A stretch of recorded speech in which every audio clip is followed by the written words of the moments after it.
Deus, em sua soberana graça, deu a oportunidade, nós estamos de volta na apresentação de mais um programa Fé Perfeita.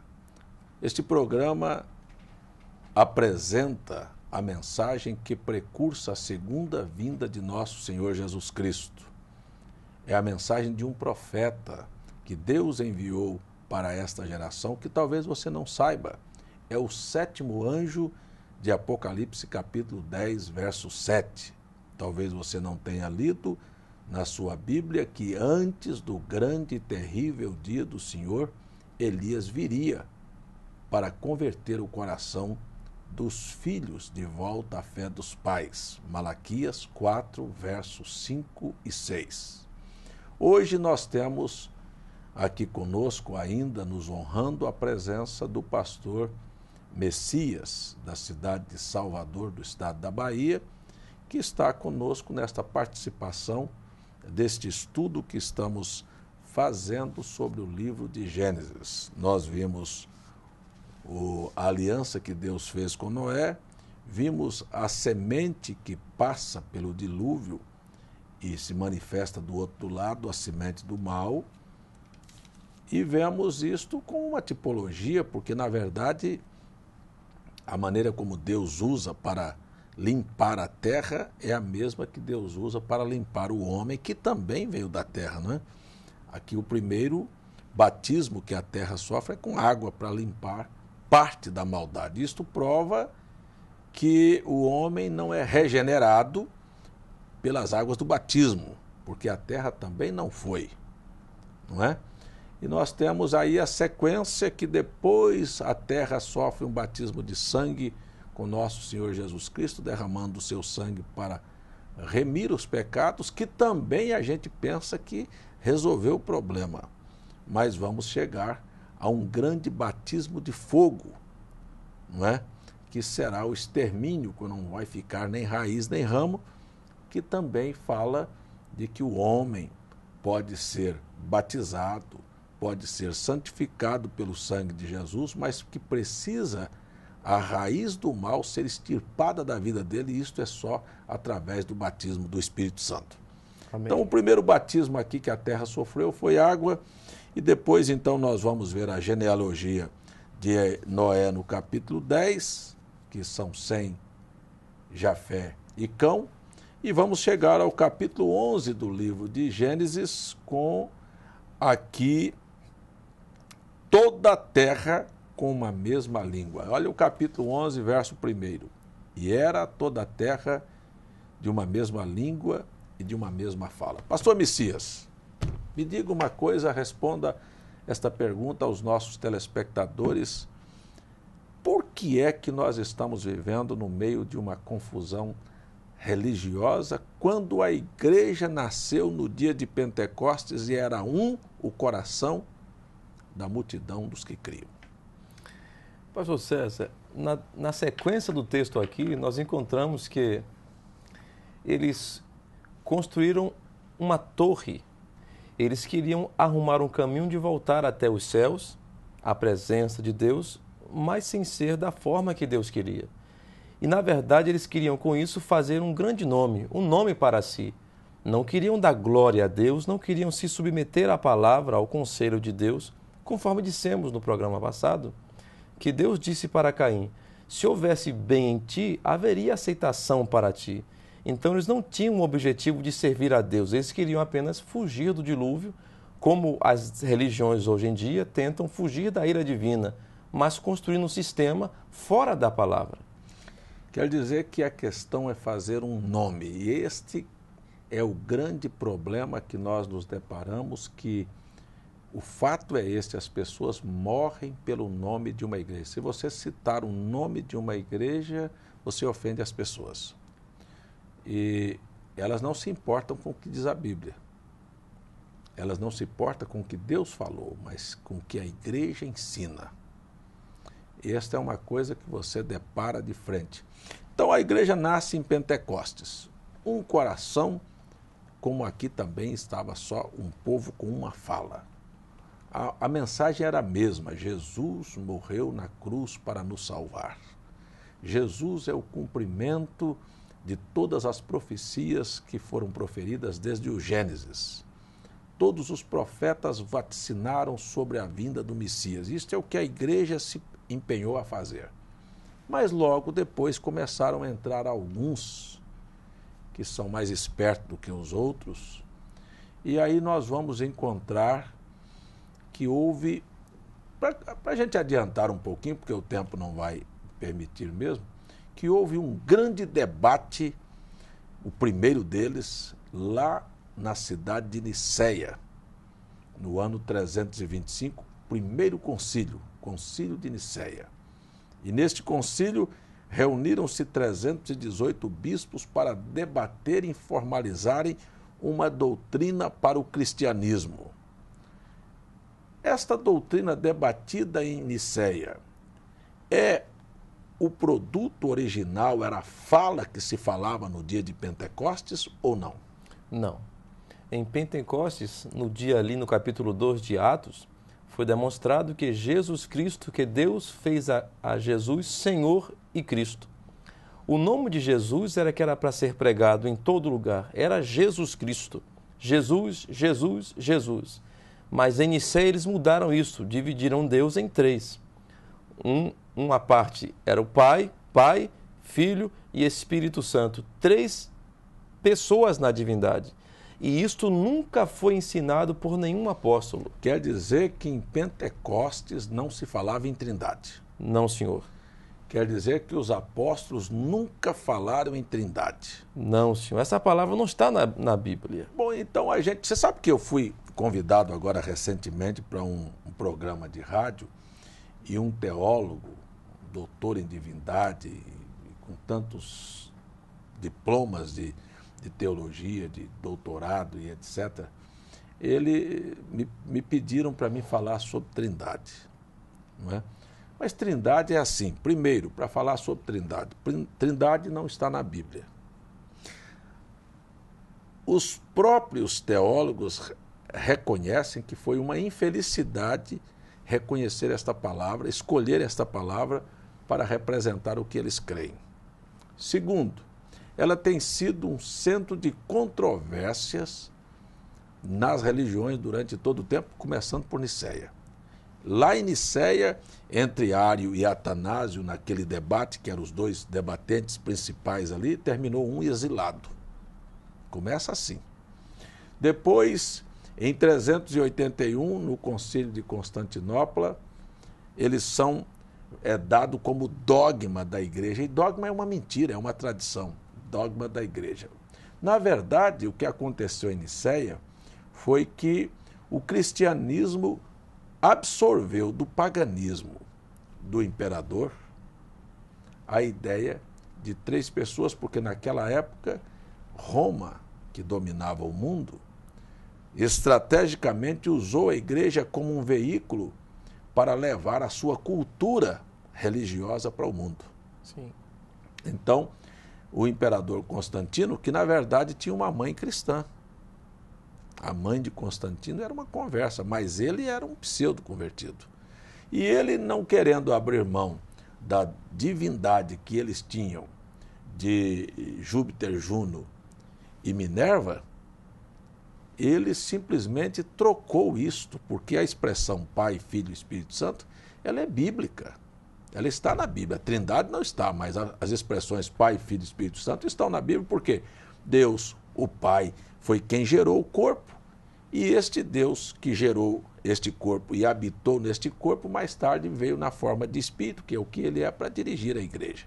Então essas coisas estão aqui, são três manifestações distintas de Deus. Mas ali em Nicéia eles tomaram os nomes das divindades do paganismo e então pegaram as palavras do cristianismo, Pai, Filho e Espírito Santo, e colocaram. Quem não aceitou? Dali para frente começou a ser perseguido. Em 381, então, Teodósio X disse: quem não aceitar a doutrina da Trindade vai ter seus bens confiscados, vai ser banido, vai ser preso e vai pagar todas as penalidades que a justiça divina nos guiar a fazer. Isto foram as palavras daquele imperador. E dali para frente nós temos o registro de 68 milhões de pessoas. Então, quando tudo isto parecia que ia fluindo, a igreja matando, assassinando, aí veio Martim Lutero, que era um padre católico. E ele não estava pensando em dividir a igreja, mas ele queria que a igreja abrisse mão de certas coisas que a igreja estava praticando. Como os absurdos dos adultérios nos palácios dos papas cheios de filhos bastardos. Um papa foi morto, asfixiado, em pleno ato sexual com uma mulher de um marido enfurecido que pegou a mulher em adultério com o papa. E era aquilo uma anarquia. Sem falar nas indulgências e nas penitências que a igreja impunha sobre os pobres e sobre o rico, arrancava dinheiro. Então, Lutero se revolta com aquilo, há esse cisma. Então, cria-se o protestantismo, que hoje se conhece como evangélicos, pentecostais, neopentecostais, etc. Depois de Lutero veio Calvino, e Calvino mandou exilar e matar 28 pessoas, inclusive um médico piedoso por nome Serventos, que não cria na Trindade. Então, como é que eu defino Trindade? Um centro de controvérsias, uma doutrina maligna que desde o princípio veio para matar, destruir, confiscar. Isto é o que é a definição da Trindade. E não se encontra na Bíblia. Se não encontra na Bíblia, é produto do paganismo e paganismo é demônio. Para se acreditar na Trindade, nós vamos ler a carta de Tiago, capítulo 2, verso 19, Tiago diz: crês tu que há um só Deus? Fazes bem, pois até os demônios creem e estremecem. Veja, nem o diabo acredita que existem três pessoas. Para se crer nisso, precisa descer a um nível espiritual mais baixo do que os demônios. Os demônios têm que enganar as pessoas e prender isso. Mas, infelizmente, o mundo religioso que vive hoje a figura da Torre de Babel, que não defende os princípios originais de Pentecostes, estão defendendo, ainda que faccionados e divididos, porque este é o espírito que Deus abomina, porque o que Deus quer é aquela oração de Jesus. Não é? Jesus não orou para que todos nós fôssemos um? Deus odeia esta divisão, cada um falando uma linguagem. O assembleiano na esquina não fala a linguagem do batista, o batista não fala a linguagem do presbiteriano, o presbiteriano não fala a linguagem da universal, a universal não fala a linguagem da Deus é amor, a Deus é amor não fala a linguagem do testemunho de Jeová, o testemunho de Jeová não fala a linguagem do catolicismo. Então, você vê, Deus odeia isto. Engraçado, pastor César, que em 1 Coríntios 1:10 está escrito que nós deveríamos falar todos uma mesma coisa e ter um só parecer. Na verdade, essa doutrina é confusa, reportando a Torre de Babel. Engraçado que eles dizem que há quem argumente que a doutrina da Trindade é um mistério. Mas, na verdade, a Bíblia diz que o mistério de Deus não é uma trindade. O mistério de Deus é Jesus Cristo. E essa é a coisa que devíamos falar sempre. Então, Colossenses 2:2 diz: para que os vossos corações sejam enriquecidos da plenitude é a totalidade, sim, do entendimento, para compreenderdes o mistério, Deus, Cristo. É isso que você está acabando de dizer, que o mistério que Deus apresenta é o Deus, é o de Cristo. Paulo, na carta a Timóteo, primeira carta 3, verso 16, disse: grande é o mistério da piedade. Deus se manifestou em carne. Sim. Deus se manifestou em carne. Agora, o mistério que as denominações ensinam sobre a Trindade, a Bíblia também dá um nome para eles, de mistério da impiedade. Porque é impiedade você pegar uma doutrina pagã, transformá-la, vesti-la em cristã e dar ao povo para crer. E engraçado que você vê que mesmo estando numa grande Babel, falando línguas diferentes, engraçado, as pessoas continuam mantendo cada uma o nome da denominação, e se você tocar, você vê que um programa desse, ele de alguma maneira, ele é até censurado. As pessoas pensam que nós estamos aqui falando contra denominações. Nós amamos as pessoas que estão em todas as igrejas. Nós sabemos que Deus tem filhos em cada sistema deste, Sim. sabe, aprisionados ali, enganados, e eu estive num deles, e você esteve, e outros tantos estiveram, e nós não estamos aqui criticando as pessoas, nós estamos falando contra o espírito, o sistema. É como se a gente falasse contra o fumo. Quem fuma se sente ofendido.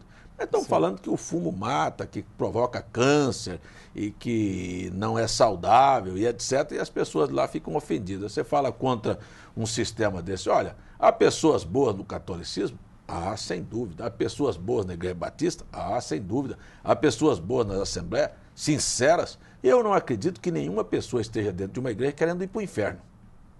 Elas querem se salvar. Mas eu quero perguntar para você, irmão Messias, a Torre de Babel salva alguém? Não, porque é um caminho diferente. A única coisa que salva é Jesus Cristo. E o problema do homem é que ele cria um sistema para se salvar. E o que ele tem que fazer não é criar um sistema, é aceitar a Jesus Cristo. E quando Jesus Cristo é aceito pela pessoa, ele entra em seu coração e esta Bíblia começa a viver dentro dela. E a Bíblia vivendo dentro de uma pessoa não coloca ela num sistema, coloca a pessoa em Cristo, vivendo, manifestando os princípios de Deus. As qualidades divinas passam. Engraçado que Pedro diz que nós somos participantes da natureza divina. E se o somos, fazemos como Deus, sendo como Ele justos, sinceros, honestos. E não é sincero nem honesto negar o que a Bíblia diz. E a Bíblia diz que Deus e Cristo é um só e que o mistério de Deus é Cristo. Não há duas pessoas, nem três pessoas na divindade. Há um só, porque está escrito que há um trono no céu e um assentado sobre ele. Apocalipse fala sobre isto. Há um só Senhor. Também Isaías, no capítulo 6, viu também apenas um assentado no trono e os anjos louvando aquele um. Não há lugar na Bíblia para dois tronos ou três tronos. Há apenas um trono e um assentado sobre ele. Esse é o nosso grande Deus, o Senhor Jesus Cristo. Muito bem, então nós vamos deixar isso bem claro aqui com os nossos irmãos, amigos que estão nos acompanhando através desta programação. Nós não estamos criticando, nós estamos aqui falando de Deus na presença de Deus. Na Bíblia não existe a palavra Trindade. A doutrina criada em Nicéia, chamada Trindade, tem sido uma verdadeira fonte de discórdia, de mortes, de confiscamento de bens e derramou sangue à vontade. 68 milhões de pessoas foram assassinados. Não só os católicos, mas os protestantes também mataram por essa doutrina. É verdade. E agora nós estamos diante de um fato que é histórico. Eu estou aqui escrevendo a história do século XXI e você está aí me assistindo, fazendo parte da história. De que lado você está? Do lado da Bíblia ou do lado da tradição que matou e que enganou?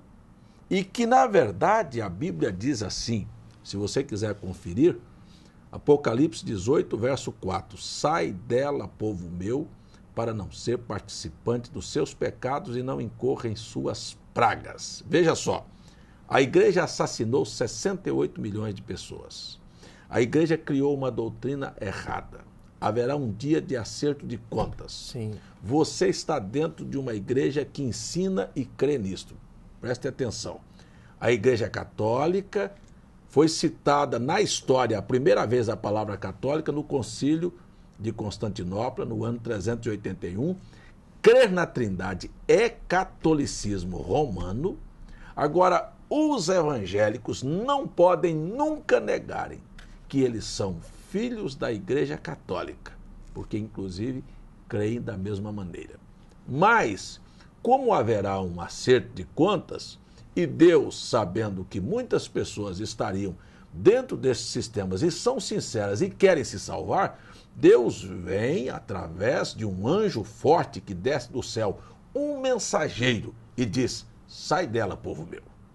É hora de você ouvir a voz de Deus e sair de um sistema opressor que tem sangue nas mãos, que assassinou, que inclusive mudou, alterou as escrituras completamente. Agora, irmão Messias, o povo não tem culpa disso. Você vê aqui na Salvador, na Bahia, nós temos aqui uma grande maioria de pessoas católicas e a Bíblia chama a igreja, não estou falando das pessoas, estou falando da igreja, do sistema, como a mãe das abominações da terra.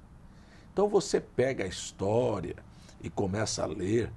Nós temos aqui, por exemplo, um grande número de pessoas ligadas ao candomblé, ao espiritismo. De onde vieram as origens destas religiões? Todas elas partem do romanismo. Era Roma que fazia a oferenda, eram os romanos, que quando morria, então eles iam levar comida para colocar na sepultura daqueles mortos. Estas oferendas que se fazem hoje a certos espíritos. Isto foi Roma que fomentou isto. A Igreja Católica é a maior igreja espírita do mundo, porque o espiritismo faz contato e faz invocação dos mortos. E a Igreja Católica ensina as pessoas a invocar Maria, a Pedro, a João e fazer deles intercessores. E isto é espiritismo. Então, a Igreja Católica fomentou o protestantismo também com muitas práticas. Por exemplo, de onde veio a doutrina que Jesus nasceu em 25 de dezembro? Do catolicismo. De onde veio a história da Páscoa com coelhinhos e ovos de chocolate e coelhinhos? Da Igreja Católica. De onde vem a doutrina da Trindade? Da Igreja Católica. De onde vem o batismo de crianças? Da Igreja Católica. De onde vem esta pedição de dinheiro na televisão e nos templos religiosos? Da Igreja Católica. Ela é a mãe de toda este grande descalabro da religião dos nossos dias. Como é que você diria, nesses momentos finais, para essas pessoas que estão nos assistindo aqui, uma coisa do seu coração para ajudar essas pessoas a dar um passo adiante? Porque cada dia aparece na televisão, no rádio e em cada esquina mais um engano. Bom, a palavra de Deus, pastor César, nos foi dada como guia. Eles podem ver, o nosso telespectador pode olhar no mundo e ver muita confusão, como a confusão da Torre de Babel. Ele pensa: eu gostaria de adorar o Deus verdadeiro, o que eu faço? Eu quero te dizer, amigo e amiga, que a palavra de Deus tem a resposta. Esta Bíblia, o fato de termos ela hoje, é uma grande maravilha de Deus, porque muitos morreram para traduzir, para escrever esta Bíblia. E você tem acesso à Bíblia. Então pegue sua Bíblia em casa e a leia e peça que Deus coloque no seu coração a verdade. Então você poderá encontrar o caminho dentro das Escrituras e o Espírito Santo falará com você. Você tem a Bíblia e na Bíblia você pode confiar. Então nós temos hoje aqui, vamos dizer que tenhamos 3.000 denominações diferentes, mas existe uma verdade em meio a este emaranhado de seitas e denominações. E esta verdade não é a igreja A, B ou C. A verdade é a Bíblia. É a Bíblia. Nós estamos aqui chamando você para voltar para o padrão da Bíblia. Olha, se não há trindade na Bíblia, não queira essa doutrina. Se não há mulheres pregadoras na Bíblia, não queira uma mulher pregando para você. Se não há batismo na Bíblia, nos títulos Pai, Filho e Espírito Santo, não queira este batismo.